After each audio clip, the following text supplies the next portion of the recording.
Nuevamente muy buenos días. Hoy, en el segundo día de las sextas jornadas de previsión social, se desarrollarán 3 paneles.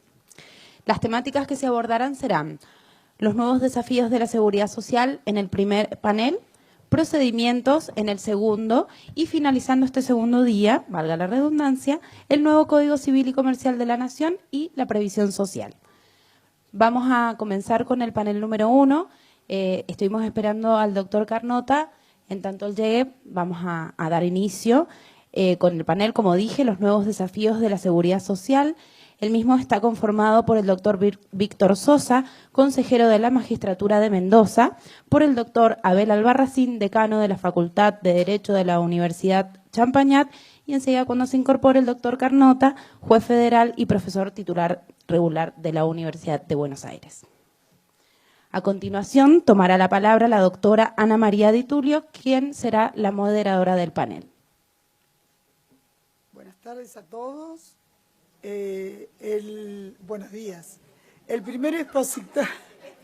Es tarde, cierto. Disculpa a todos por la tardanza. Bueno, el doctor Víctor Marcelo Sosa, que es el primero que va a hablar, es abogado de la Universidad Nacional del Litoral, máster universitario en Derecho de Trabajo y de la Seguridad Social, la Universidad del Rey Juan Carlos, profesor titular de Derecho de la Seguridad Social y Derecho Internacional Público de la Universidad de Congreso, miembro del Consejo de la Magistratura de la Provincia de Mendoza, miembro examinador del Consejo de la Magistratura de la Provincia de San Luis, presidente del Colegio de Abogados de la Tercera Circunscripción Judicial de Mendoza, autor del libro Seguridad Social, Perspectivas Actuales. Doctor, dejo su palabra.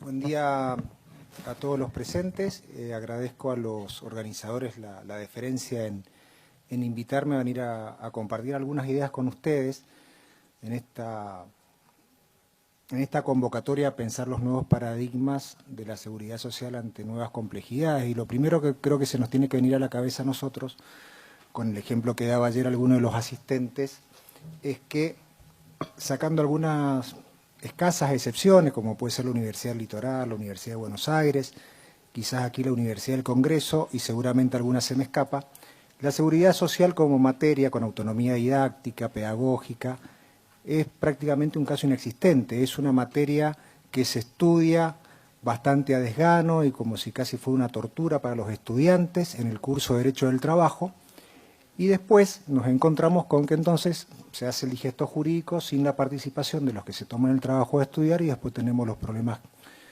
que tenemos. Entonces ese me parece que quizás es el primer dato que tenemos que tener presente, digamos, somos casi una especie de sobrevivientes del curso de grado que intentamos, desde nuestro punto de vista, y quizás robándole una frase al presidente de nuestra corte, al doctor Lorenzetti, ser militante de verdades parciales, en este caso un fragmento del sistema jurídico que es la seguridad social. Entonces creo que debiéramos realmente hacer un esfuerzo importante para que esta disciplina tenga el tratamiento académico que merece, porque yo creo que se conjugan varios elementos en ese sentido. El principal, la importancia que tiene el presupuesto público en la seguridad social. Y por añadidura, creo que nosotros constantemente hablamos, como también escuchamos, acerca de la importancia del estado de bienestar y de la defensa que hay que ejercer del estado de bienestar. Ahora bien, justamente, eso no es un monumento histórico, es una construcción jurídica extremadamente compleja que requiere de herramientas jurídicas y de personas que lo estudien, que se capaciten, y eso no lo vemos cotidianamente salvo los esfuerzos individuales de cada uno de nosotros o por allí asociaciones como la ADAP que trata de darnos ese tipo de cobertura. Visto eso, me parece que uno de los temas que hoy de algún modo nos van sacando algunas fotografías a la realidad que vivimos, es que también tenemos nosotros un concepto de la seguridad social, o más que concepto, venimos trayendo la vieja imagen de la seguridad social construida con posterioridad de la Segunda Guerra Mundial. Y en ese sentido me tomé el trabajo de de sacar algunas cosas del punto 130 de la obra de Lord Beveridge, Seguridad Social y Servicios Afines, que quiero utilizar como disparador. Él en ese caso decía que es erróneo reducir los ingresos de una persona desempleada o incapacitada, pero es igualmente erróneo ignorar el hecho de qué hacer con las prestaciones que esa persona tiene para las subsistencias, convirtiéndose en indefinidas. Todos los hombres prefieren estar bien a estar mal. También alerta del peligro de dar prestaciones que sean a la vez adecuadas en cantidad e indefinidas en duración, porque corre el riesgo que los hombres puedan instalarse en ellas. Las medidas correlativas tomadas por el Estado para asegurar una prestación adecuada para una interrupción inevitable de los ingresos, aunque sea larga, es hacer efectiva la obligación del ciudadano para buscar y aceptar toda oportunidad de trabajar aceptable, de cooperar con las medidas destinadas a librarle del hábito de la ociosidad. Esto porque lo quería compartir con ustedes, porque la base sociológica de nuestra disciplina ha venido cambiando. Si nosotros nos referimos al nacimiento de la previsión social allá por el siglo XIX, claramente estaba destinada a los asalariados, que es una especie en extinción. ¿En qué sentido? No porque no haya trabajadores, sino porque cuando nosotros tomamos algunos ejemplos históricos, sin ir más lejos, Caja de Comercio en el siglo pasado, década del 40, 30 trabajadores por cada jubilado, es una realidad que nunca más vamos a volver a vivir. O la vieja caja bancaria respecto de sus jubilados con sus trabajadores. Hoy los bancos cada vez prestan más servicios con menos empleados. Entonces, indudablemente, esto va a afectar la cobertura de la población que tendrá acceso a los beneficios de la seguridad social, pero gravemente está afectando el financiamiento. Y afecta el financiamiento desde dos perspectivas. Una de ellas es lo propio de las actividades del trabajo. La otra, grave y que sigue siendo una deuda pendiente de la sociedad argentina, es la lucha contra el trabajo no registrado. Entonces, Beveridge nos da esta perspectiva universal y creo que nosotros, en esta idea de defender el estado de bienestar, no terminamos de revisar o de advertir alguna idea que poco a poco se va haciendo espacio, que tiene que ver con el régimen de bienestar. Creo que hay algunos que claramente están buscando o pergeñando mecanismos fundados en alguna filosofía determinada, en alguna acción política, donde empiezan a darle importancia a la familia, al mercado y además al Estado. Y yo creo que en eso, justamente como esta disciplina por ahí termina siendo residual en la materia de la manera que se estudia, es una sorpresa que todavía nosotros no alcanzamos a distinguir con claridad y creo que debemos irnos preparando para que no nos tome dormido.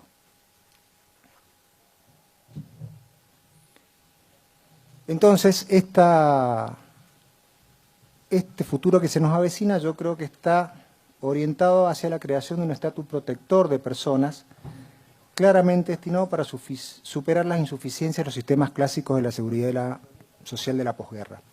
Y en este sentido me parece que en el caso de la realidad nacional, claramente lo podemos advertir con las asignaciones universales, que de hecho nos está llevando también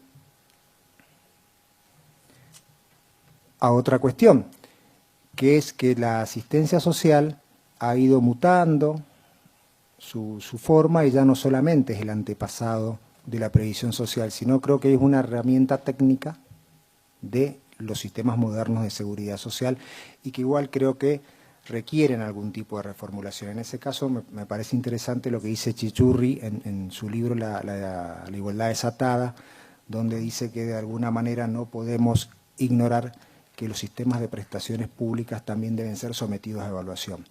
Y esto porque me parece que hay que decirlo y sin ánimo de hacer polémicas, pero por lo menos en la provincia de Mendoza, seguramente los vecinos de San Juan también lo advertirán, en alguna época del año vemos carteles en nuestras rutas provinciales diciendo que se necesitan podadores, se necesitan atadores, es decir, se necesitan personas que trabajen. Y hay personas que no trabajan porque se instala la idea de que las asignaciones de la seguridad social o financiadas por la seguridad social implican la pérdida de beneficios. Y creo que esto es una grave falacia, en varios sentidos. Primero, porque los mecanismos asistenciales están para cumplirse en personas que están en riesgo, pero no se pueden hacer en función de ignorar otro derecho constitucional, que es el del trabajo, porque aparte otorga dignidad a las personas. A mí me daba mucho la atención por allí cuando se proclama enfáticamente los mecanismos de inclusión social. ¿Y por qué me preocupa? Porque si hay algo que la seguridad social tiene, me parece que muy en claro, es su combate contra la pobreza. Entonces, si nosotros queremos una sociedad con incluidos, en barrios pobres, sin cloacas, con viviendas deficientes, con ambientes desagradables, me parece que entonces la inclusión social le hace más el juego a la derecha que a los que piensan en función de un falso progresismo. Nosotros trabajamos por la eliminación de la pobreza. Este es el tema. La pobreza aún puede encontrar rasgos de dignidad. El asistencialismo es volver al pasado. También se me ocurre otro disparador en este sentido, que es que la seguridad social ha reconocido derechos a los desempleados fundados en el derecho constitucional al trabajo humano y productivo, inseparable de la dignidad de la persona y de su condición de sustento y vida, como elemento social de integración social y de ciudadanía social. Un Estado activo que promueve y garantice lo expuesto debe enfocar el ciclo de vida para el trabajo y la protección, permitiendo enlazar la doble aspiración interdependiente de un trabajo decente y un derecho de protección social público hecho a la medida de las personas, atendiendo las distintas fases o etapas de su ciclo vital. Y creo que en este sentido estamos, no sé si fallando, pero que nos queda un importante trabajo por delante, por lo menos como comunidad responsable.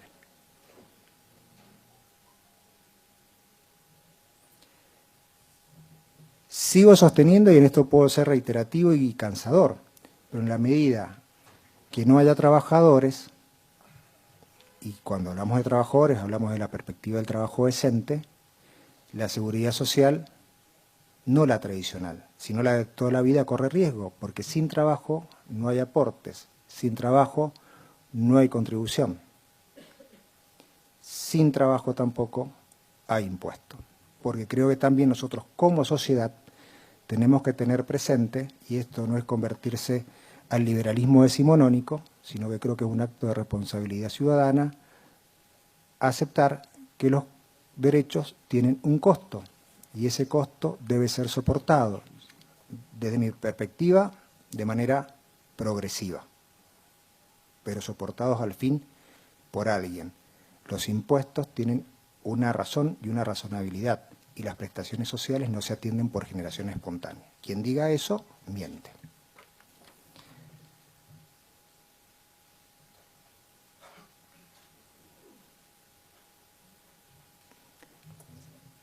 Entonces, cuando vemos algunas cuestiones del futuro, efectivamente, tomando como referencia la CEPAL, uno de cada 4 hogares tiene una persona mayor a 75 años. Porque esa es la expectativa de vida que hoy estamos trabajando.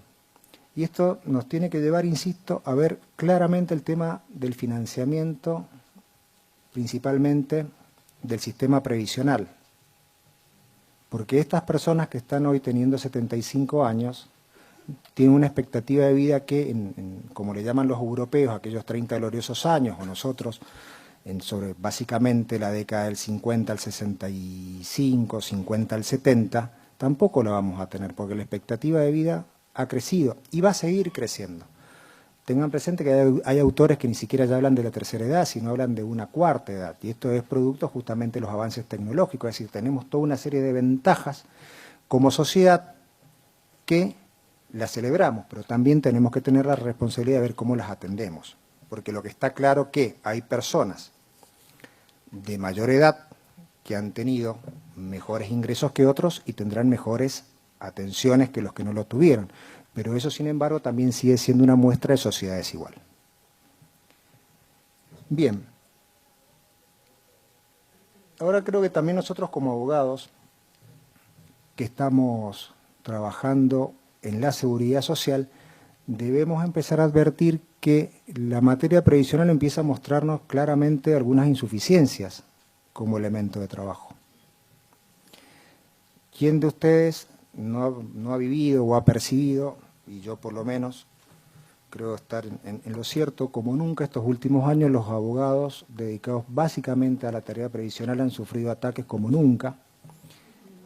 Todos ustedes han tenido un desempeño académico en una universidad donde han tenido que estudiar, sentarse varias horas, rendir un examen, probablemente rendirlo por segunda vez, ejercer esta profesión, con una ley que regula sus honorarios que está claramente desactualizada, con una formación constante y con una actualización bibliográfica que es cara y es persistente, para ser tratados de estafadores, estar impedidos en el ejercicio de su trabajo, haber sido amenazados con tener un régimen disciplinario fuera de nuestros colegios profesionales.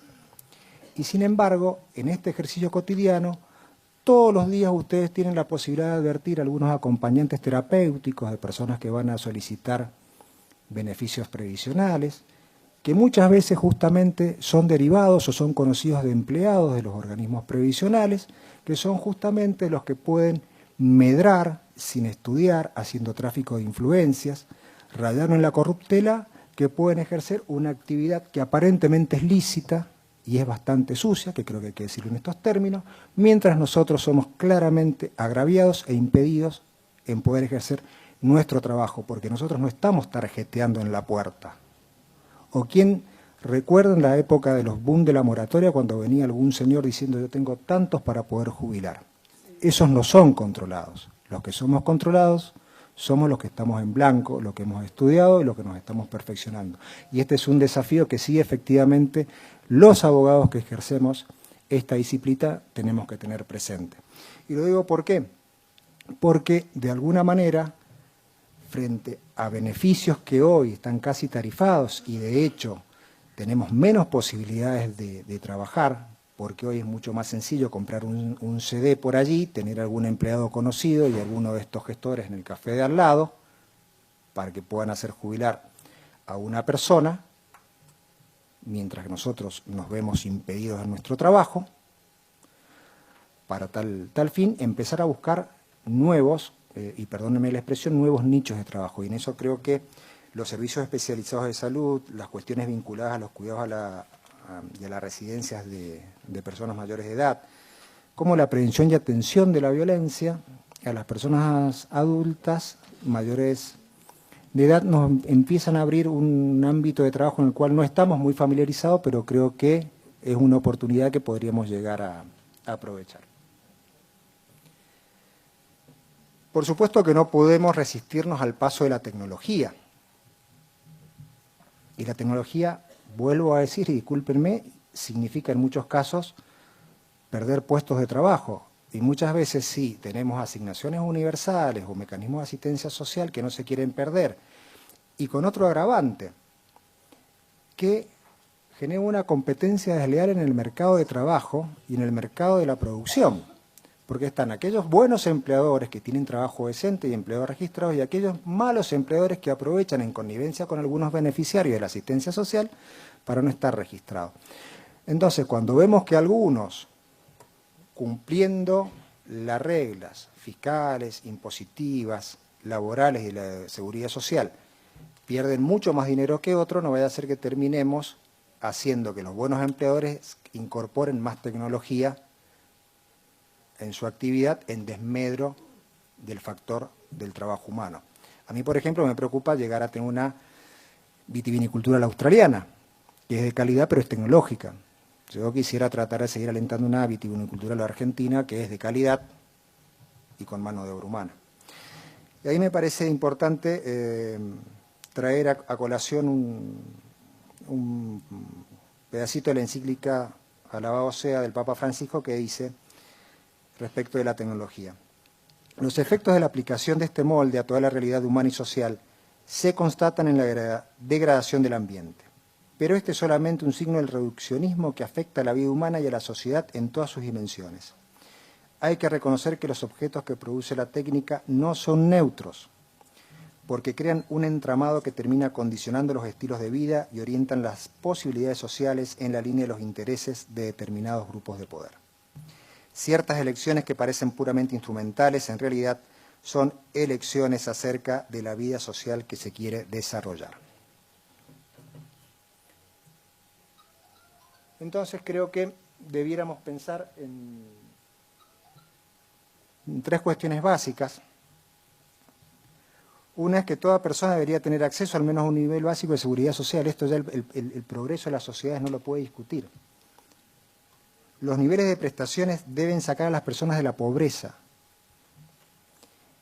Y por supuesto que debe existir una relación justa entre cotizaciones, impuestos pagados y los niveles de prestaciones. Este creo que es un gran desafío y por otro lado me parece que nos lleva a ver cómo nos bañamos un poco de la realidad, porque nosotros tenemos un texto constitucional moderno que incorpora pactos internacionales, a pesar de que algunos dicen que es fruto del consenso de Washington, pero bueno, si el consenso de Washington la verdad que nos trajo todas estas cuestiones, hay algo que por ahí no cierra. ¿Y por qué hago referencia a esto? Porque una de las cuestiones que todos los días en nuestra profesión, y cualquiera sea el ámbito donde nos desarrollemos, tiene que ver con la tutela judicial efectiva. Y este no deja de ser un tema contradictorio, porque ¿de qué tutela judicial efectiva hablamos cuando se nos impide trabajar? Y uno dice, bueno, pero eso apenas sea administrativa, pero sí, para que una persona tenga acceso a la jurisdicción necesitamos que nos notifiquen las resoluciones. ¿Cuántas veces tenemos que presentar los escritos de suspensión de términos porque no somos notificados y fueron mandados al archivo San Martín? ¿Cuántas veces no tenemos acceso ni siquiera a la consulta del expediente y por qué razón? Porque se me antoja. Entonces, para hacer tutela judicial efectiva, realmente tenemos que tener herramientas en la administración y en la jurisdicción, porque aparte, ¿cuántos de nosotros sufrimos en alguna ocasión de tramitar un reajuste, que queremos ver la famosa liquidación del reajuste y no la conseguimos? Entonces, como que no es que tengamos una justicia o una administración de dos velocidades, es como que tenemos una justicia o una administración de dos tiempos. Y paradójicamente, también en una clara violación a derechos constitucionales, porque estas decisiones no son en favor del administrado, son en favor de la administración. Hoy con el Código Civil y Comercial nuevo todos hablamos de las cargas probatorias dinámicas. Y justamente en materia previsional el encargado de probar su necesidad es el que no tiene ninguna de las herramientas.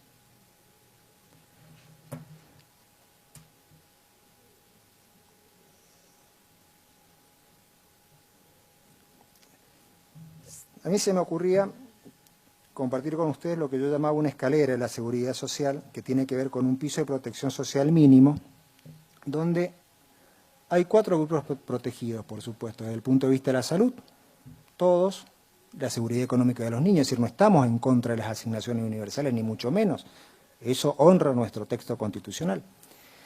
La asistencia a los desempleados y a los pobres, y seguridad económica para adultos mayores y discapacitados. Pero eso son mecanismos de mitigación de la pobreza. Eso no es seguridad social, eso es asistencia técnica hoy desde la seguridad social. La seguridad social que nosotros buscamos es seguridad social obligatoria con garantía en los niveles de beneficio en relación a las contribuciones, y lo que sí creo que indefectiblemente se irá imponiendo con el tiempo, esta es una apreciación absolutamente personal que solamente la comparto con ustedes, creo que son los seguros voluntarios. Esto indefectiblemente, desde el punto de vista que los derechos tienen un costo, creo que por lo menos hay ciertos grupos sociales que van a encontrar en los seguros voluntarios, digamos, alguna compensación a la pérdida nominal de sus remuneraciones una vez que obtengan beneficios jubilatorios.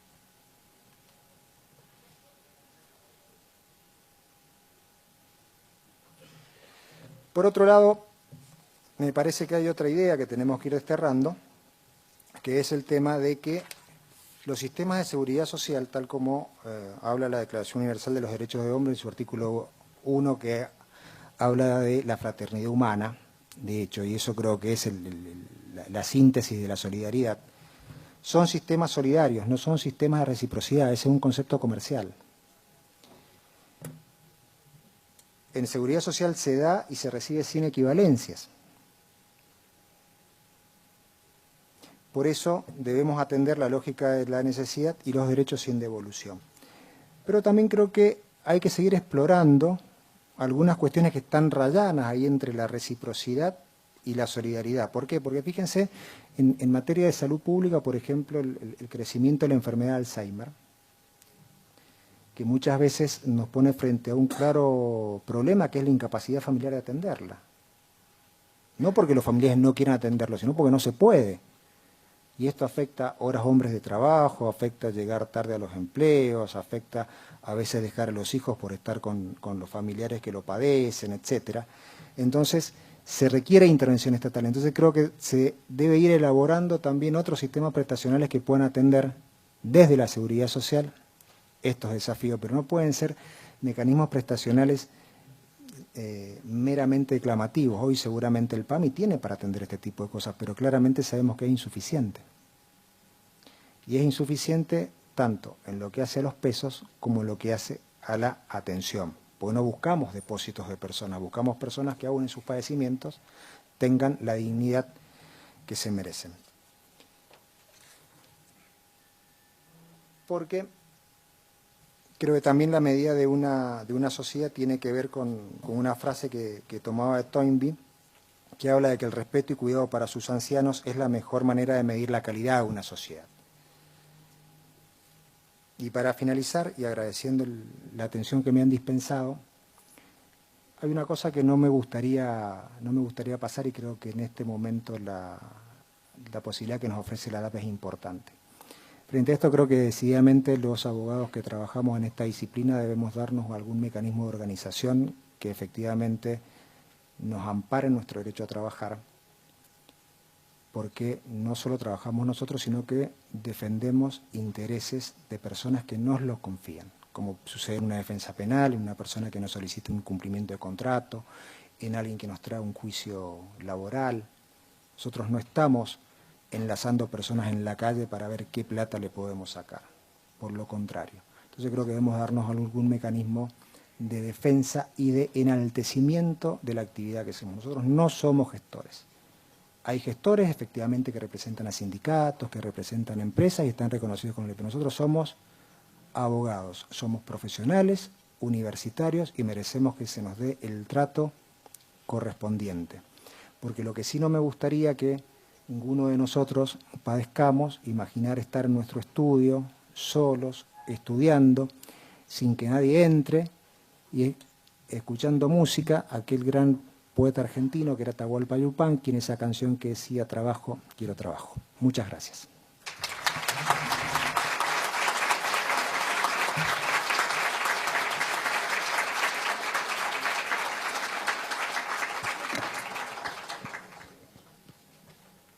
A continuación, vamos a escuchar al doctor Abel Albarracín, abogado de la Universidad Nacional de Cuyo, doctor en Ciencias Jurídicas y Sociales, posgrado en Derecho Administrativo de la Unión Europea, Derecho Comunitario, diplomado en la diplomatura dictada por la Escuela de Cuerpo de Abogados del Estado, actualmente decano de la Facultad de la Universidad de Champagnat y profesor de dicha universidad.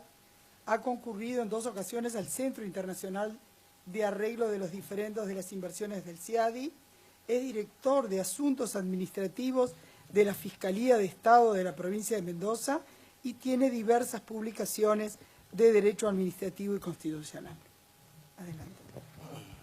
Bueno, muchísimas gracias por la presentación.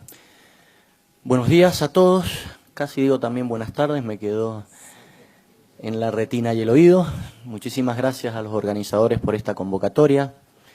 Voy a tratar de ser muy breve después de haber escuchado las magníficas exposiciones de ayer, la que me precedió y no tengo duda la que sigue del doctor Carnota. La verdad es que uno se siente descolocado, por lo cual voy a hacer algunas apreciaciones preliminares respecto de quién va a exponer y respecto del tema y su mecánica. Ahí me tocó hablar un poco de el sistema previsional transferido de la provincia de Mendoza, por lo tanto vamos a hacer una pequeña descripción de cuál fue la historia, porque no fue pacífica y la verdad es que merece la pena hacer algún análisis del mismo y cuál es la situación actual, visto desde un aspecto eminentemente práctico y experiencial de quien les habla y, por supuesto, desde la fase eminentemente administrativa en que a la Fiscalía de Estado de la provincia le corresponde intervenir todavía por una vieja ley en el otorgamiento de los beneficios jubilatorios al personal de seguridad, Policía de Mendoza y penitenciario que se reservó la provincia todavía en la transferencia producida en 1996. Como habrán escuchado en el currículum que se les ha leído, mi beta no es previsionalista, mi beta es obviamente administrativista, claramente. Entonces, lo que vamos a hacer es un análisis, como les decía recién, eminentemente desde el punto de vista de la problemática de los procedimientos, pero que después de haber escuchado a los expositores que me han precedido, veo que ninguna sorpresa les voy a dar en cuanto a la breve conclusión sobre el tema y cuál es la posición funcional y personal, casi, que estamos asumiendo frente a algunas problemáticas que tenemos con el ANSES al momento de emitir dictámenes que nos obliga la Ley 728 de la provincia de Mendoza, en su artículo 2, inciso D, imagínense ustedes, Ley 728, vamos por la 8.816, es la de financiamiento recientemente emitida, así que es una ley de 1918, 2 años después de la sanción de Constitución, una ley muy antigua, cuya ya vigencia. En este artículo hasta me estoy replanteando sobre si después de la transferencia del sistema nosotros debemos seguir interviniendo en el otorgamiento de las jubilaciones con un dictamen previo a la emisión del decreto del Poder Ejecutivo u hoy de la resolución de la OTP, porque está delegado en cabeza del director de la Oficina Técnica Previsional en la concesión de este tipo de beneficios. Dicho esto, y para contextualizar el tema de la transferencia, me imagino que acá habrán colegas de provincias que tienen los regímenes transferidos. Sé que hay muchos de Córdoba, Buenos Aires, Santa Fe, que justamente son los que no las tienen transferidas, pero también hay de San Juan, por ejemplo, con lo cual me imagino que habrán otros de otras provincias que también los tienen transferidos, y que el funcionamiento será más o menos igual. Lo que ocurre es que la visión que yo les voy a dar es la que tenemos desde la administración provincial, intraadministración, mientras que sé que ustedes, la mayoría, si no todos, son caminantes de los pasillos de los tribunales y los que es peor por ahí de las unidades de las viejas UCP, que acá se llama ahora OTP, para penar por los expedientes. Lo he sentido, lo comparto porque tengo colegas que se dedican y la verdad es que lo lamento, realmente es casi un sentido pésame a que tienes que transitar estos pasillos, porque ya transitar los pasillos de tribunales, por lo menos acá ya es complicado, pero transitar la relación con lo que hace al derecho previsional, ANSES y las respectivas unidades de control previsional, oficinas técnicas previsionales, la verdad es que no es fácil. Y digo que no es fácil porque no es fácil a quienes estamos, tampoco para quienes estamos en la función pública y nos relacionamos con ellos. Antes de empezar la exposición, breves referencias. La coordinación nuestra con la OTP es prácticamente nula. La posibilidad de acceder a comunicaciones telefónicas con los responsables del ANSES, que manejan aspectos relacionados al otorgamiento de estos beneficios, es prácticamente imposible. Estoy hablando de comunicaciones telefónicas, de personal que pertenece a la Fiscalía de Estado, en este caso, quien les habla, director de Asuntos Administrativos de la Fiscalía, es muy difícil.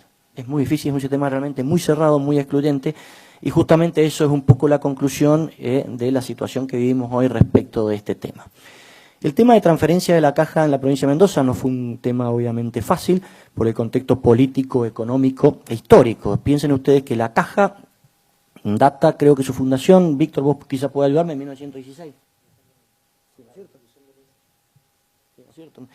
Es decir, que era realmente una institución icónica, junto como lo eran también otras instituciones de la provincia de Mendoza, como Obras Sanitarias, Banco de Mendoza, EMSE, que las traigo a colación por algún recorte diario que les voy a recordar enseguida de la provincia de Mendoza sobre cuál fue el trayecto político que siguió. En 1993, recordarán ustedes, se firmó por los gobernadores de provincia lo que se conoció como el Pacto Fiscal para el Empleo, la Producción y el Crecimiento, que lo suscribió Mendoza, y en cuyo punto segundo, sexto, ya se hablaba y se anticipaba la voluntad de las provincias de transferir las cajas de jubilaciones a la nación. Decía textualmente este párrafo referido a este tema que las provincias iban a aceptar la transferencia al Sistema Nacional de Previsión Social de las cajas de jubilaciones provinciales con exclusión de las profesionales regidas por el 56 de la 18038 y en el caso de que adhirieran a se iban a respetar los derechos adquiridos por los jubilados y pensionados provinciales. Por supuesto que lo sometía a la posterior firma de un convenio. Esta ley, la firma de este convenio fue ratificado por la provincia mediante ley 6.072, pero era bastante resistido obviamente por determinados sectores provinciales, algunos sectores de las cajas, sectores de comisiones que se habían conformado para defensa de la caja, por supuesto los gremios, especialmente UPCN, tuvo en ese momento una actividad bastante notoria.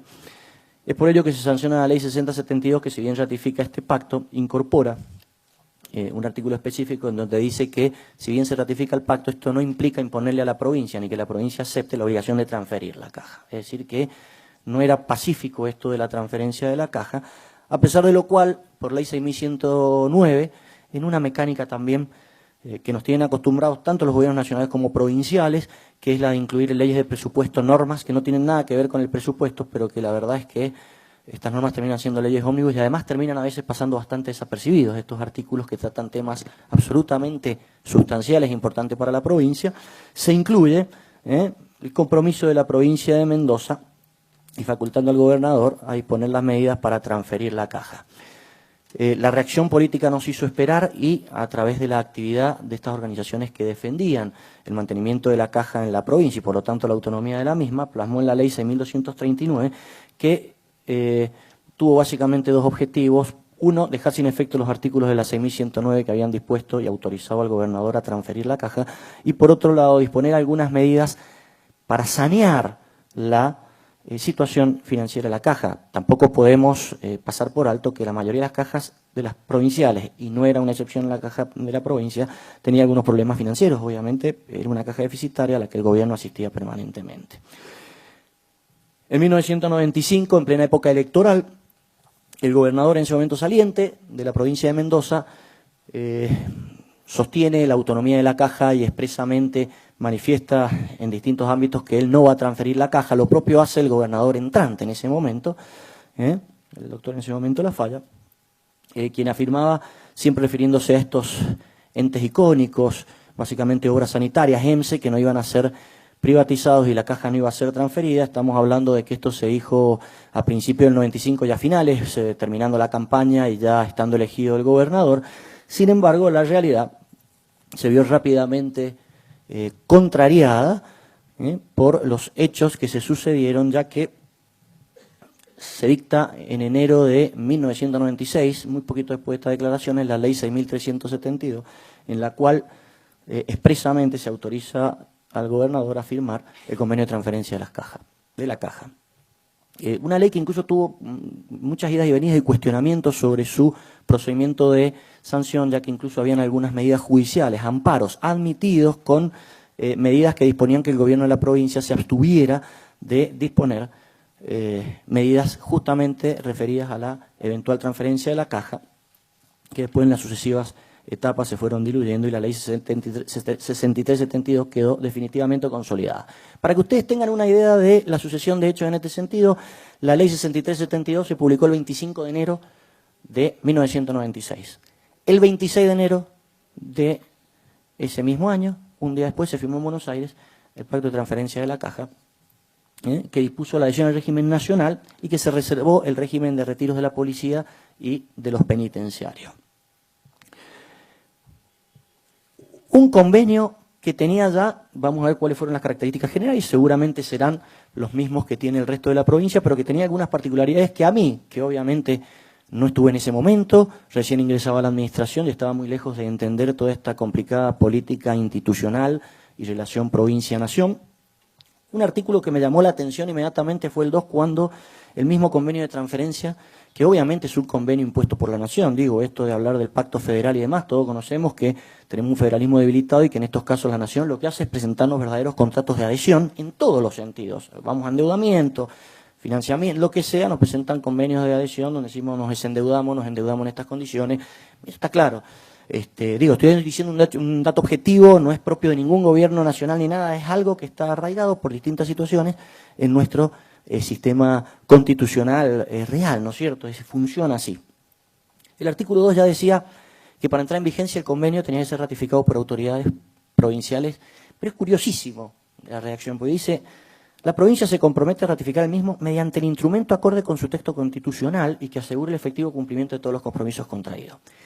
No le escapa a nadie en la provincia de Mendoza, y me imagino en el resto de las provincias, que el titular para regular aspectos relativos a las jubilaciones y pensiones, nuestra Constitución lo dice expresamente en el 99, inciso 8, era la legislatura provincial. Es decir, el instrumento válido para ratificar esto era claramente una ley formal y material de la legislatura.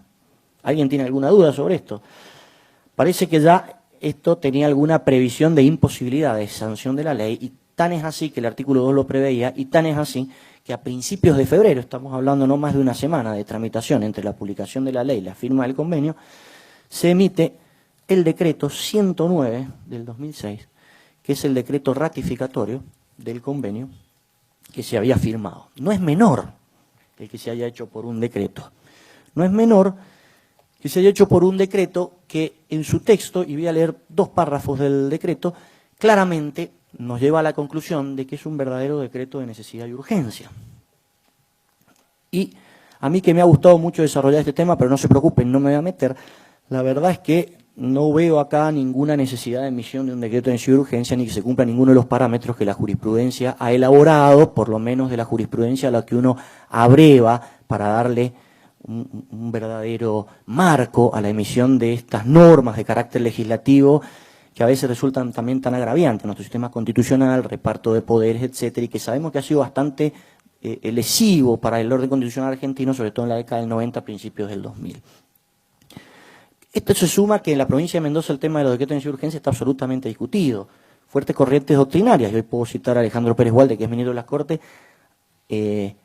tienen asumido el hecho de que la provincia de Mendoza no puede dictar decretos de necesidad y urgencia, ¿sí?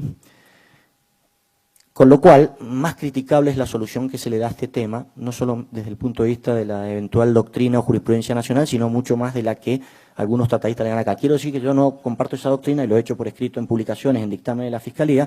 Tanto la Asesoría de Gobierno como la Fiscalía de la provincia admitimos la existencia, en algunos casos basado en el artículo 130 de la Constitución, en otro basado en la doctrina que la Corte en general ha desarrollado en este sentido, pero es un tema anecdótico. Para que ustedes entiendan, tengan un perfil de lo que fue el decreto 109, dice en uno de sus considerandos que el órgano del Estado provincial competente para resolver la aprobación del convenio de transferencia al sistema de previsión social de la provincia del Estado es, no obstante el mandato previo dispuesto por la Ley 6372, el Poder Legislativo. Pero inmediatamente aduce razones de necesidad y urgencia, que atento a las razones de necesidad y urgencia, resulta indispensable actuar con la máxima celeridad, lo que torna razonable que tanto la aprobación del referido convenio de transferencia como el dictado de las restantes medidas se instrumenten por decreto del Poder Ejecutivo. Que en tal sentido resulta importante hacer remisión a los antecedentes institucionales, doctrinarios y jurisprudenciales citados del decreto 1406 de fecha 20 de junio de 1989, y por último, uno de sus últimos artículos dispone la inmediata remisión a consideración de la honorable legislatura para su ratificación, lo que no se dio, y por lo tanto ha mantenido su vigencia. Son escasísimas los ejemplos de decreto de necesidad y urgencia de la provincia desde la vuelta a la democracia. En un análisis que hicimos muy puntual de esto, creo que no sumamos más de 12 o 13 decretos. En la provincia de Mendoza la emisión de estos decretos realmente ha sido siempre muy responsable y para casos muy puntuales. Quizá este sea uno de los típicos ejemplos en donde la verdad no se entiende mucho la contextualización de este tipo normativo. Por otro lado, la Corte, en un juicio posterior, en Sena, termina reconociendo que este decreto en realidad no es un decreto de necesidad y urgencia, sino que es un decreto delegado por la autorización que tenía por el artículo 59 de la 6372. Este es el contexto con el cual llegamos al sistema previsional transferido, que opera hoy, tengo que reconocerlo, con bastante rapidez, con bastante celeridad, mecanismos muy aceitados entre la Nación y la provincia, pero advierto que hay algunas cuestiones que ni el convenio solucionaron, ni la OTP tiene claros para solucionar, y cuando me tocó a mí llegar a la Dirección de Asuntos Administrativos de la Fiscalía de Estado, empecé a indagar un poco, y la verdad que algunas de las respuestas que se me dieron, siempre informales y verbalmente, no dejaron de sorprenderme.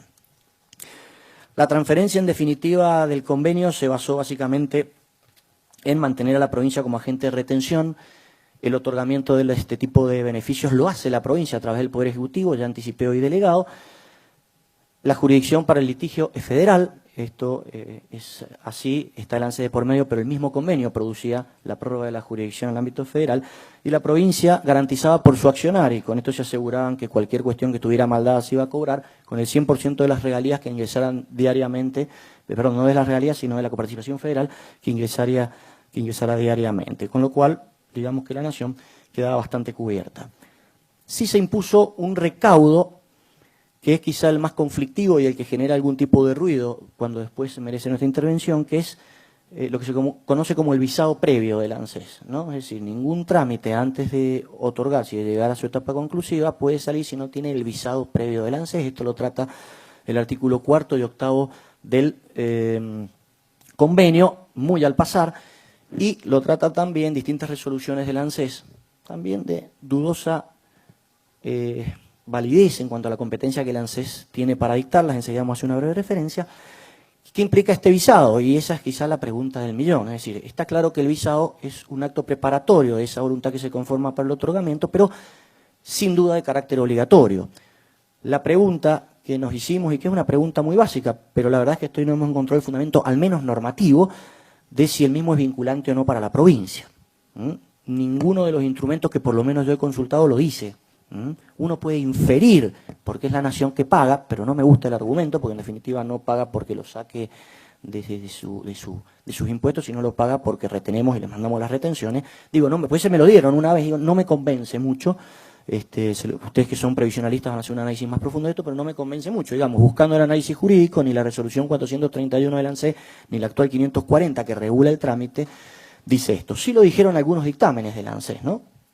Buscando un poco y lo que pudimos obtener son algunos dictámenes, y que realmente también he podido observar que los dictámenes del ANSES tienen para el ANSES y para todos sus accionarios un valor superior a las bulas papales.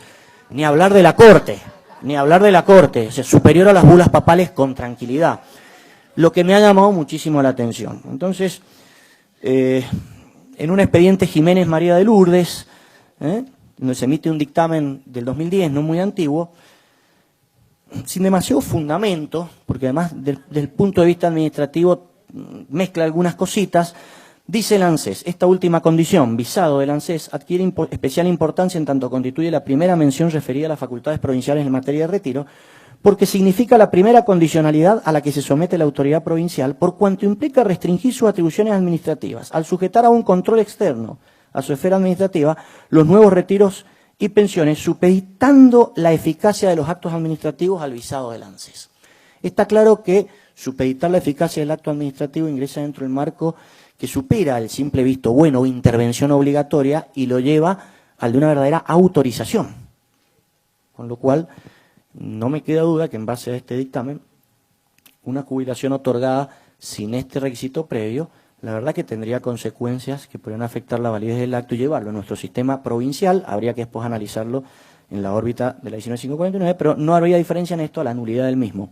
Pero podría tener consecuencias peores, y es que el ANSES, en base a esa cláusula 21 de que se puede cobrar con nuestra coparticipación, nos haga hacernos cargo de la jubilación mal otorgada. En consecuencia, ha sido una tradición en la provincia de Mendoza, no sé cómo estoy con el tiempo, 3 minutos, ha sido una tradición no discutir esto, incluso el comentario informal, vuelvo en alguna de estas charlas, es, mira, acá lo que se ha hecho tradicionalmente es adherir al dictamen de la OTP y en consecuencia al del ANSES, y con esto lo hacemos. La verdad es que tanto en lo funcional como en lo personal me hace mucho ruido, porque a nosotros nos toca intervenir en una etapa previa al dictado del acto, cuando las actuaciones están, como se denomina, en estado de resolver, y emitir el dictamen pertinente en el marco del artículo 2 de la Ley 728, que dice específicamente que intervenimos previo a la emisión de estas resoluciones que otorgan o reconocen beneficios jubilatorios de pensiones.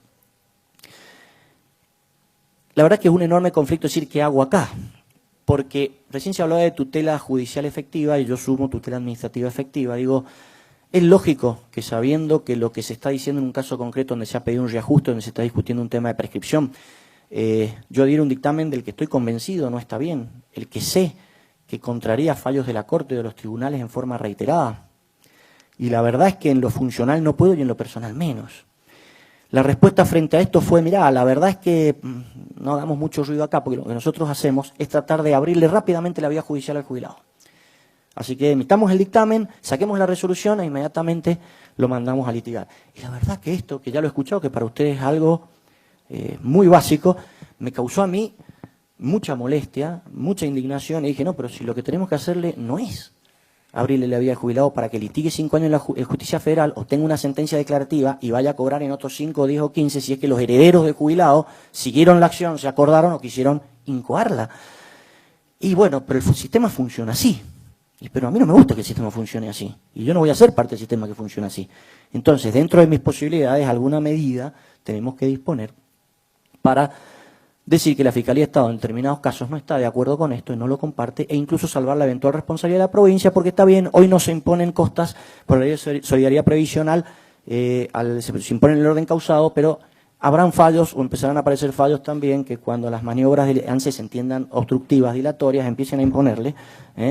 Creo que sería muy provechoso, además, lo dejo claramente explicitado. Yo creo que son maniobras evidentemente dilatorias, por lo tanto me parece que más allá de esta ley y del artículo 21, creo que es, ustedes saben más de esto que yo, pero me parece que habría que empezar a analizar esta beta. Entonces, esta judicialización a la que tanto les interesa llegar a nuestros órganos provinciales que manejan este tema, a mí no me satisface. Yo la verdad es que nosotros cuando no estamos de acuerdo con los dictámenes lo decimos, salvamos la responsabilidad diciendo nosotros, cuando después nos citen al juicio, lo que vamos a hacer es reiterar esto, efectuar el control de legalidad, pero en el marco del doble control que tenemos, por un lado del Ministerio Fiscal, impuesto por el 177 de la Constitución, protección de los intereses patrimoniales de la provincia o del fisco, pero también del Ministerio Público en cuanto a análisis y defensa de la constitucionalidad de las leyes, que lo tenemos constitucionalmente impuesto, no podemos más que manifestar nuestra disidencia con el ANSES. Poco le importa al ANSES, muy poco le importa. La verdad que no tenemos ni siquiera vías de comunicación. Mi primera propuesta fue tratar un medio alternativo de solución de este tema, para ver si en sede administrativa podíamos darle una solución. Y reitero, la solución no es judicializarlo, la solución es darle ese pequeño ajuste que además, estoy seguro, no he hecho un cálculo, reitero, no soy especialista en esto, pero que el impacto va a ser mínimo, porque a veces los ajustes son mínimos, aún con los retroactivos, eso sí lo vemos en los casos donde hay disidencia no son los mayores. Pero la verdad es que me parece que en esto de la tutela administrativa tenemos que buscar la forma de llegar. Una era buscar un procedimiento de acuerdo con el ANSES o de revisión. El otro es realmente plantearnos si el artículo 2 de la ley 728 está vigente y si podemos evitar la participación. Y es decir, a ver, este artículo 2 se hizo en 1918 con una caja que se había creado en 1916 bajo otro contexto institucional absolutamente distinto. La intervención de la Fiscalía tenía algún sentido. ¿Por qué? Porque podíamos condicionar el otorgamiento o la forma de otorgamiento. Hoy no tiene ningún sentido, porque lo que nosotros digamos, la verdad es que no le interesa al ANSES y lo que es peor, no le interesa a la Oficina Técnica Provisional que depende del gobierno de la provincia. Con lo cual, la verdad es que es un tema que, y esa es la conclusión, no lo tengo resuelto. Nosotros simplemente, hasta donde sé, lo que sí estamos haciendo es preconstituyendo prueba, que es un granito más para favorecer la decisión que van a tomar con el jubilado, y eso sí lo estamos haciendo. Lo que nos ha valido también críticas de organismos que manejan dinero, el Ministerio de Hacienda, decir, mirá, si después esto sale, la Nación nos genera cuenta y dice, esto se lo cobramos a ustedes, porque está bien, pero yo tengo que pensar en el jubilado. Es un sector realmente vulnerable al que tenemos que llegar a tiempo. La solución de judicializar me parece verdaderamente un espanto. Sé que es una política un poco generada como una mecánica de financiamiento del ANSES, pero no la comparto y me parece que desde el lugar que tenemos, desde el humilde lugar que nos corresponde, aún en las provincias, aún en este marco de claro debilitamiento, este sistema federal, al que las provincias además se someten normalmente cuando nos imponen este tipo de convenios en el que no tenemos ninguna posibilidad de negociar absolutamente nada, me parece que tenemos que ir aportando nuestro granito de arena para que de acá a unos años podamos ver algún tipo de resultado y favorecer hacia nuestra clase pasiva, que me parece que es la finalidad que en donde estamos tenemos que tener en cuenta y generar algún tipo de aporte. No es mucho lo que estamos haciendo, lo sé, pero lo que podemos hacer de donde estamos. Nada más, muchísimas gracias por su atención.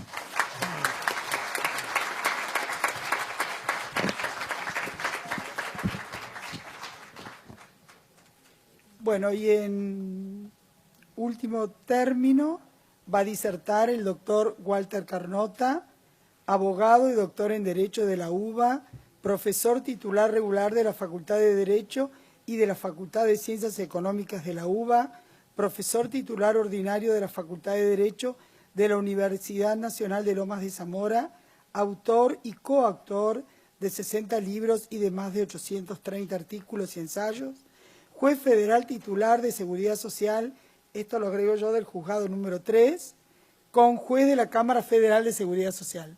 Con ustedes el doctor Walter Carnota.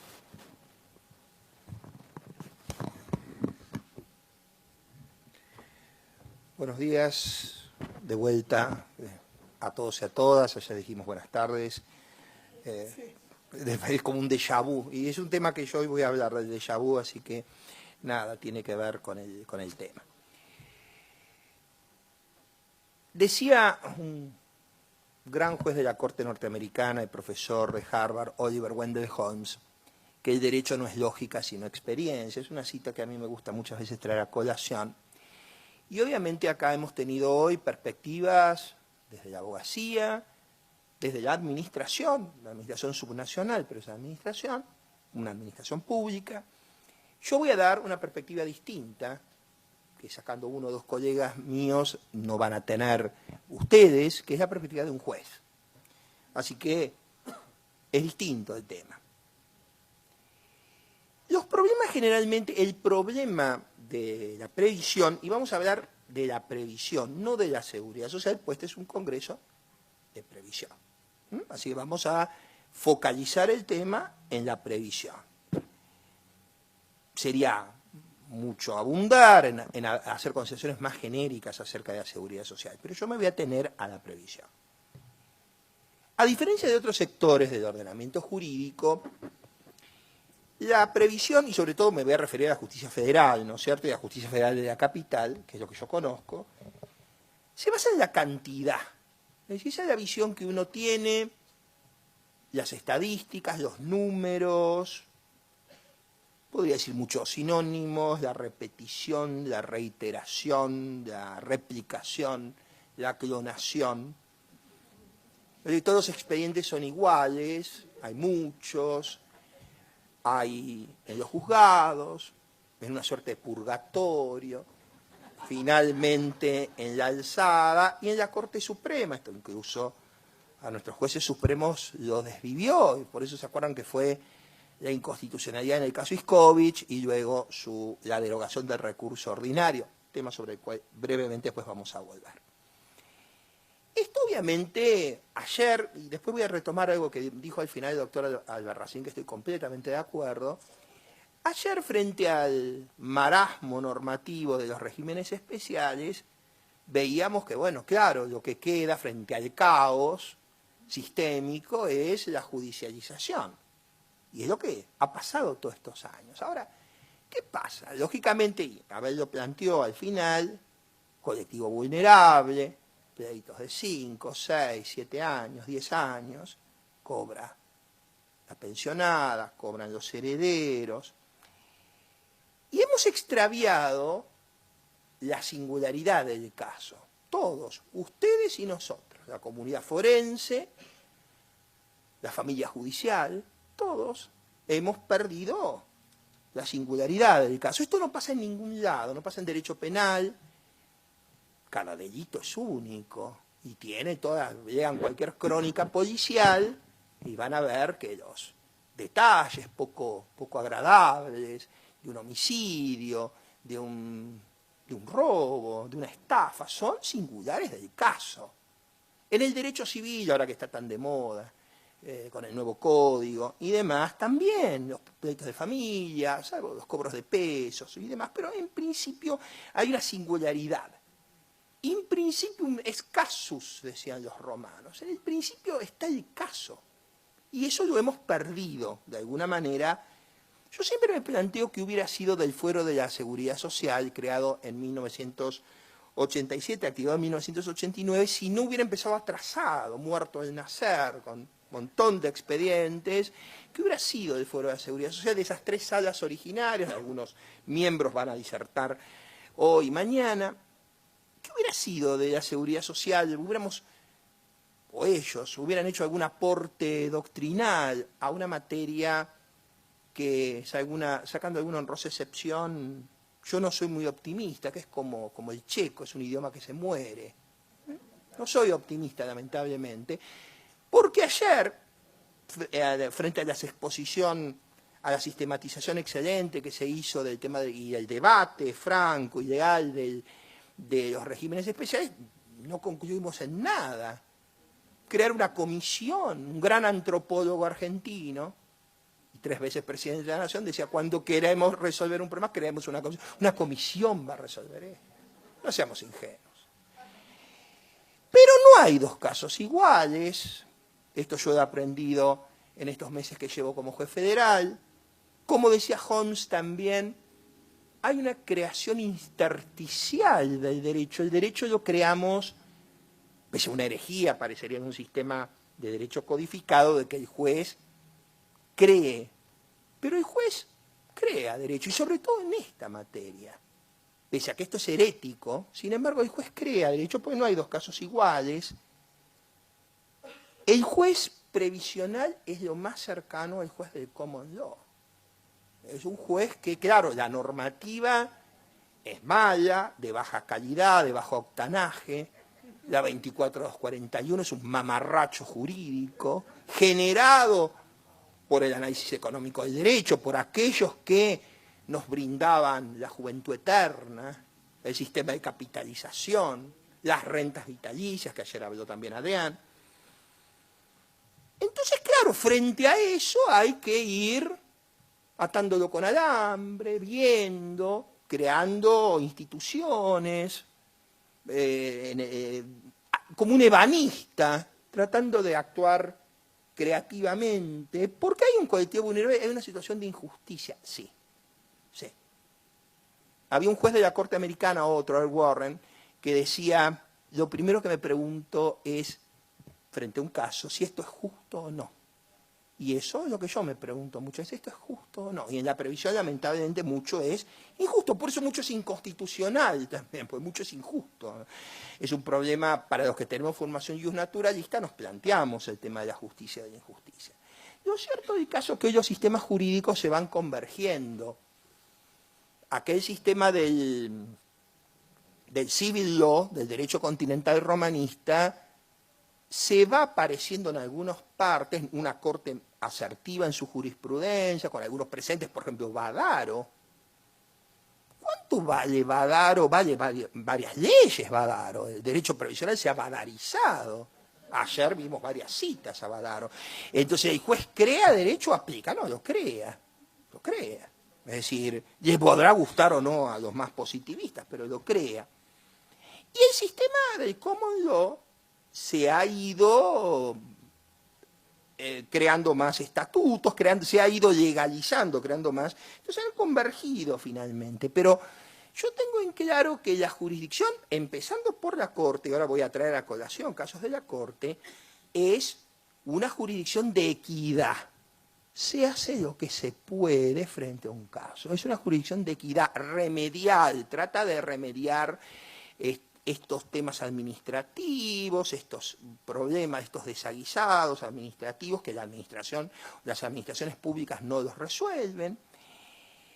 Administraciones públicas que tienden a la masividad, una masividad, y la masividad se la trasladan al Poder Judicial, la masividad objetiva, reajustes, la masividad subjetiva, un demandado predominante, esto se habló mucho con motivo del tema de las recusaciones de la Sala Segunda, un demandado prevalente o predominante, ANSES, que no es el único, pero es el consumidor fundamental de la jurisdicción.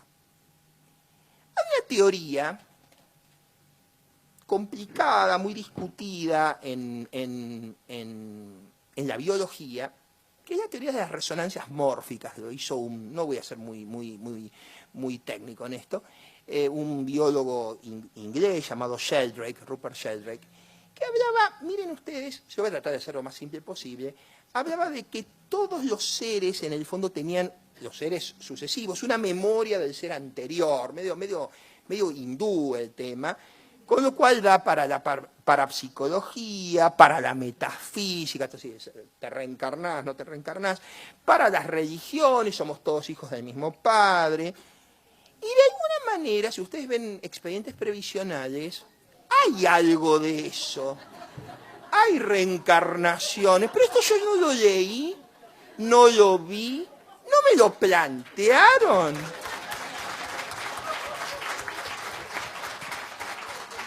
¿Es un déjà vu?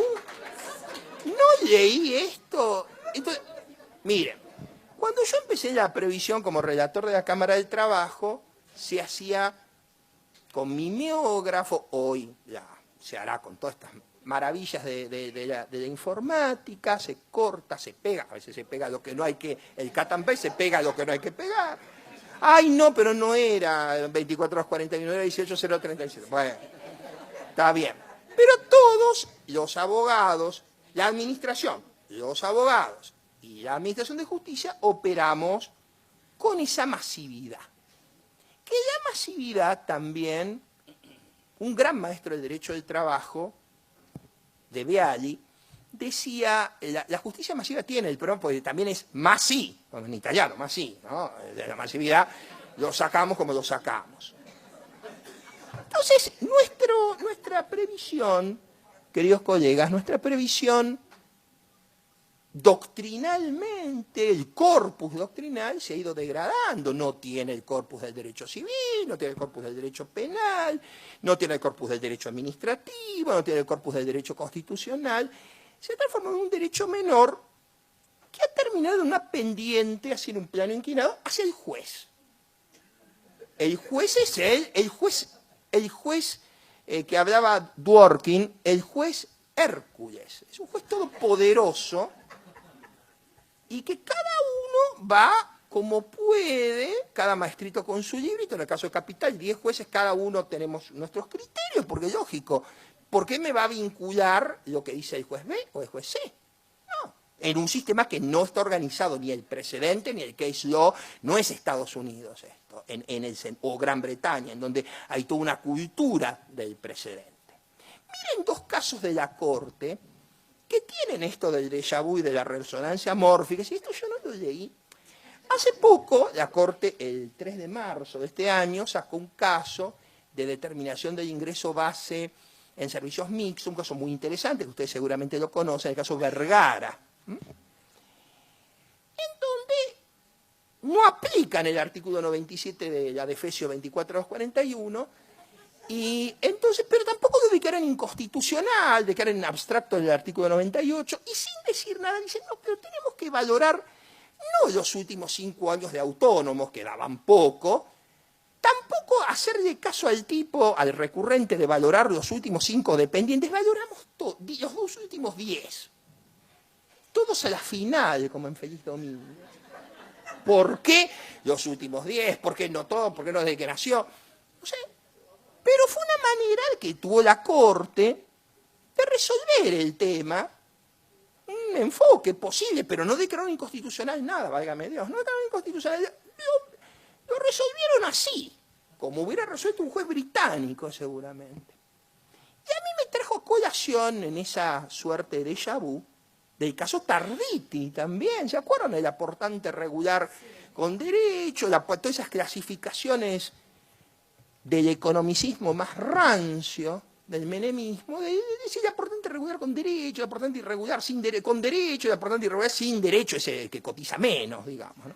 Como en la docencia el interino ad honorem, que ya está en estado terminal. Bien.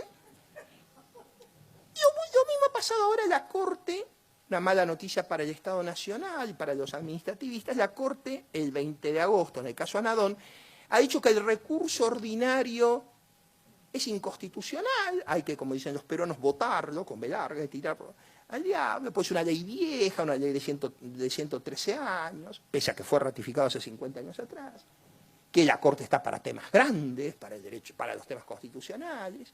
Trae a colación Iskowicz, esto pasó en Iskowicz, nosotros los que estamos en la revisión nos acordamos, la única sentencia en la historia que terminó en el boletín oficial. Iskowicz es la única sentencia de la Corte que, como tenía mitad de naturaleza de sentencia y mitad de reglamento, termina el 30 de marzo del 2005, hace 10 años atrás, termina en el boletín oficial, que uno ve designaciones, licitaciones públicas, viajes al exterior de la comitiva presidencial. Acá se ve una sentencia. Entonces, claro, uno se plantea estos estándares de la Corte, que son justos, son injustos, no. La trayectoria laboral, en el caso Vergara, la solidaridad o el esfuerzo contributivo en Tarditi, claro que es justo que sea así. Sí, es una justicia en concreto, sí. Ahora, ¿cómo entra el juez ahí? ¿Hubo una declaración de inconstitucionalidad? A mí me enseñaron en Derecho Constitucional, y la propia Corte dice que la norma legal o reglamentaria cae por declaración de inconstitucionalidad, porque viene otra norma del mismo rango que la deroga, ¿no es cierto?, el ex posterior. Acá no, acá estoy implícito, con lo cual a los jueces inferiores, tanto las cámaras como, ahora que también tienen las cámaras federales de las provincias, que están aterrados con esto, porque desde Pedraza les vinieron los camioncitos con el 20% de... Claro. Y a nosotros nos genera una gran desazón, porque no sabemos, porque de pronto si aplicamos el 95, el 97 de 24 a 41, por ahí la Corte nos va a decir que no. Y si no lo aplicamos, nos va a decir que es una sentencia arbitraria no fundada en ley. Entonces genera mucha incertidumbre. Ayer, por otro lado, se abogaba por la judicialización, pero también se abogaba por la seguridad jurídica. No, las dos no las tenés. No las tenés. O tenés una judicialización extrema donde cada juez hace lo que se le cante, o tenés seguridad jurídica que solamente, lamentablemente, en una democracia, te la provee el Congreso. Y a mí no me gusta de pronto que al juez se lo... palos porque bogas, palos porque no bogas. De pronto vos sacás una sentencia, yo, no, activismo, no, te desmadraste, te saliste de cuadro. A ver, y también, ¿dónde está el legislativo? Ahora se acuerdan como dónde está el piloto. Bueno, ¿dónde está el legislativo? ¿Dónde está el Congreso de la Nación? No sabemos, a mí me aterra, y se los dije a mis colaboradores, algo que flotó ayer en el ambiente con respecto a las tareas insalubres. Y lo hablábamos en la cena con el doctor Despoulis, que hizo este trabajo de la ADAP tan concreto. Por fin alguien propone algo, porque acá todo el mundo habla y nadie propone nada. Va a venir el plazo del digesto, van a caer los regímenes especiales y van a querer que los jueces los volvamos a revivir, que le pongamos de vuelta el pulmotor. Van a querer que de vuelta nosotros seamos legisladores subrogantes, ya no jueces subrogantes, legisladores subrogantes. Yo, la verdad que creo que a nuestros legisladores, en un sistema democrático, les tenemos que pedir, sea con el digesto, sea con el nuevo código, con las diplomaturas acá, que tanto éxito han tenido. Bueno, ahora, no se avivaron que hay un artículo 53 de 24.241. Alguien no le dio la cabeza como para armonizar la legislación civil de fondo directamente con la legislación pensionaria. Entonces, ¿qué aplicamos? ¿Aplicamos la norma especial? Entonces tenemos que ser restrictivos. ¿Aplicamos la norma pro homine y demás del código Lorenzetti, Hayton, Kemelmayer? ¿Qué hacemos? ¿Qué hacemos con las pensiones? Eso es el tema que se viene. Y eso no es judiciable. Y si no, no nos quejemos que tenemos 80.000 expedientes en el purgatorio. No nos quejemos. Si judicializamos todo, bueno. ¿Y qué hace el Congreso? Esto es un tema del Congreso. No gusta, pero es así. En una democracia es así. Cuando vamos a votar debemos exigir al Congreso. Y no vengamos que la escribanía, que son reactivos, que levantan la mano, que hay diputruchos. No digamos más nada.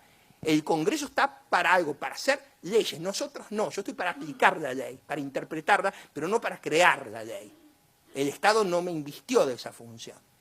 Entonces yo advierto, y va de la mano de lo que dijo Abel al final, él lo ve bien desde la óptica más reducida de la administración subnacional, y él lo ve bien, judicializar. Ayer se abogaba por la judicialización. Sí, bueno, judicialicemos todo, perfecto. En vez de 80.000 habrá 200.000. Perfecto. Judicialicemos todo. Quizá vayamos hacia eso. Esto del digesto es terriblemente preocupante. Y hay algo que yo no quise interrumpirlo ayer, o mejor dicho, es en continuidad de lo que decía Federico, que es el siguiente tema.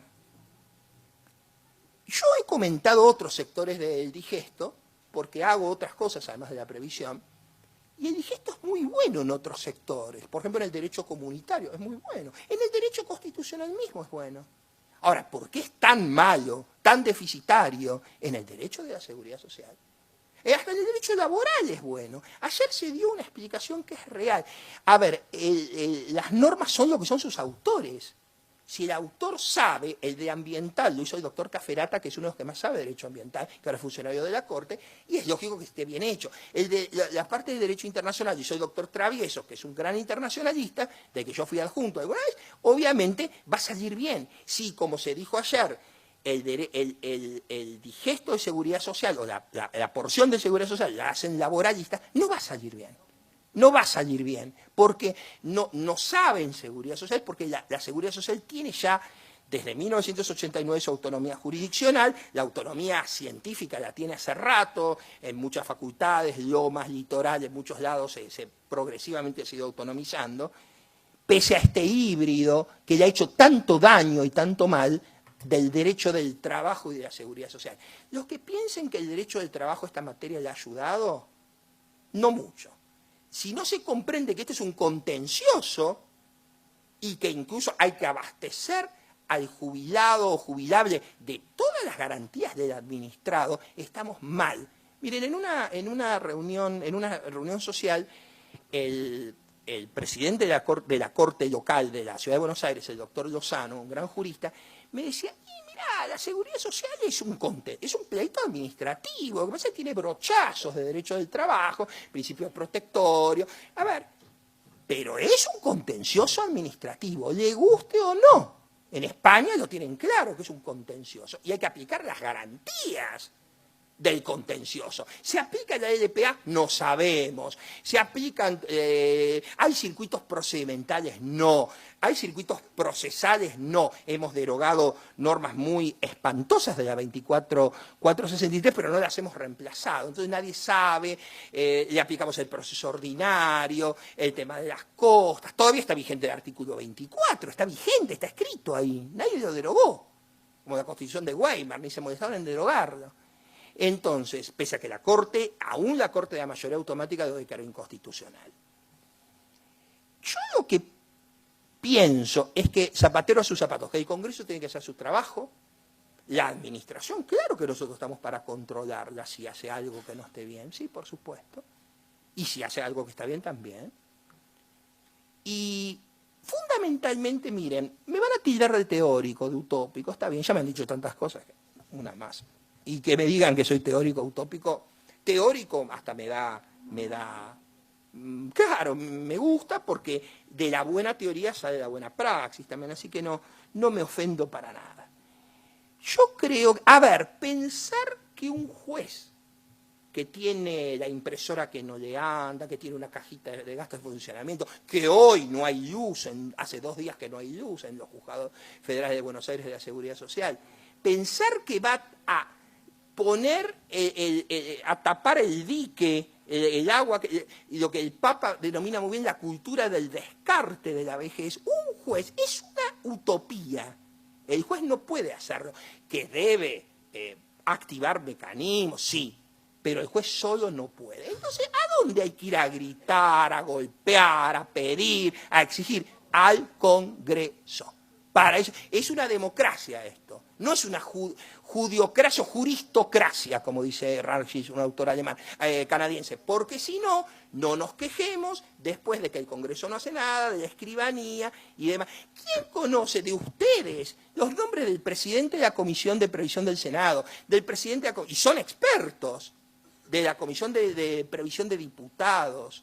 Por eso felicito, lo he dicho a la doctora Weigand y a la comisión directiva de ADAP, de que alguien haga algo, porque no se trata de desgarrarse las vestiduras. Y se va a venir el digesto, van a caer todos los regímenes especiales que ayer se listaron, van a caer todos, y van a decir, señor juez, yo tenía un régimen especial, vuélvamelo a activar, ponga de vuelta el interruptor. Entonces, y yo digo, no, yo no estoy para crear, estoy para interpretar. Entonces, finalmente, porque ya estoy excedido en tiempo, lo que yo quiero como ciudadano, y me comprende como juez, pero como juez, como bien Zagrebelsky, presidente honorario de la Consulta Italiana, del Tribunal Constitucional Italiano, juzgamos y somos juzgados. Yo como juez, y juzgo a mis colegas, y me juzgo a mí también, fundamentalmente nosotros tenemos que argumentar, dar razones. Yo te doy razones de todo. Ayer les di las razones a ustedes como comunidad forense de por qué armamos esto y por qué se invitó a quien se invitó. Y si me piden más explicaciones, las doy en privado, quizá, pero se las puedo dar. No me molesta. Pero esto de las sentencias clonadas, del déjà vu, de que todo está clonado, la contestación de ANSES está estandardizada, la demanda está estandardizada, la sentencia está estandardizada, la apelación está hasta que la Corte un día dice, en el acuerdo de tal día salieron 100 sentencias. Todo es masivo, todos son grandes números. Está bien, pero ¿saben qué? Tiene un costo, todo tiene un costo. Todo tiene un costo en la vida. Eso, ¿saben qué? Ha implicado una seguridad social cada vez más chata, por lo menos en la praxis, sin grandes maestros. ¿Quiénes son los maestros hoy de la seguridad social? La revista de jubilaciones y pensiones.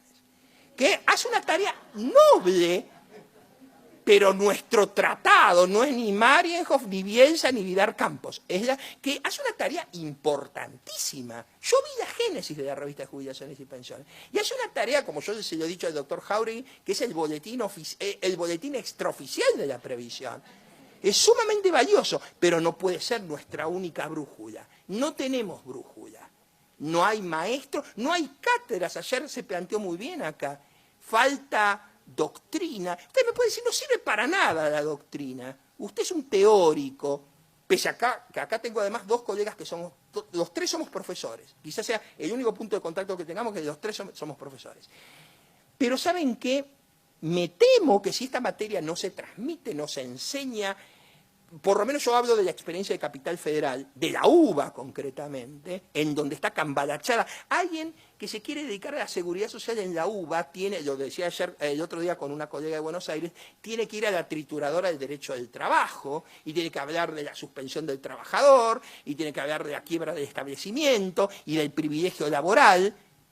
Y enseñar seguridad social es una cosa recluida, como se dijo ayer, a nivel de JTP, a nivel de vuelta, y nos hemos quedado sin grandes voces. Yo hice un prólogo al libro de la doctora Feilenbogen y dije, ¿dónde está Etala, Vidar Campos, Wagner? Esas grandes voces que nos ayudaron a pensar, a elaborar los principios. Claro que hay obras hoy buenas. Sí, está el libro del doctor, está el libro ahora de Indy, digo para lo que salió en los últimos tiempitos. Sí, ayuda, pero no hay una tematización profunda, meditada. ¿Por qué? Porque no hay leyes. El molinero de Sanssouci decía que mientras haya jueces en Berlín, decía, yo saben lo que quiero y sin ser, soy lo más rayano al lo más cercano al antipositivismo, pero quiero que haya legisladores, quiero que se vaya a las comisiones del Congreso, quiero que se explique, porque si no, quiere decir que esto no vale, y si no tengo que concluir en un sistema democrático que nuestros legisladores, la 2441 con todo mamarrachesco fue votada, que sí que representaba lo que la sociedad argentina valoraba en 1993. Y hoy, entonces, ¿dónde estamos? ¿O es que la sociedad argentina piensa que sus viejos no valen nada?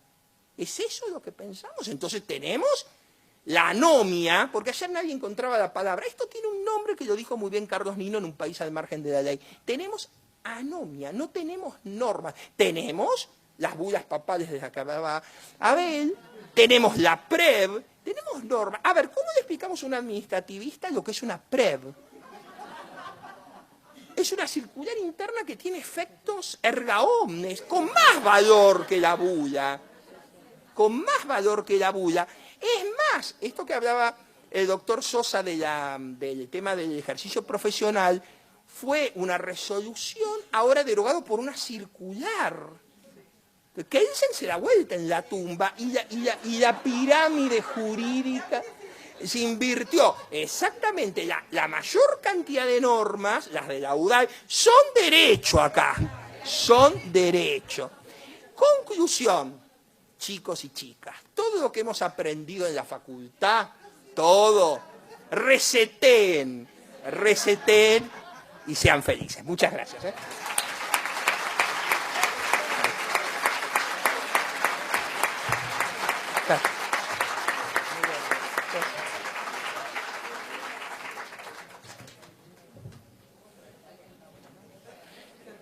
¿Terminamos?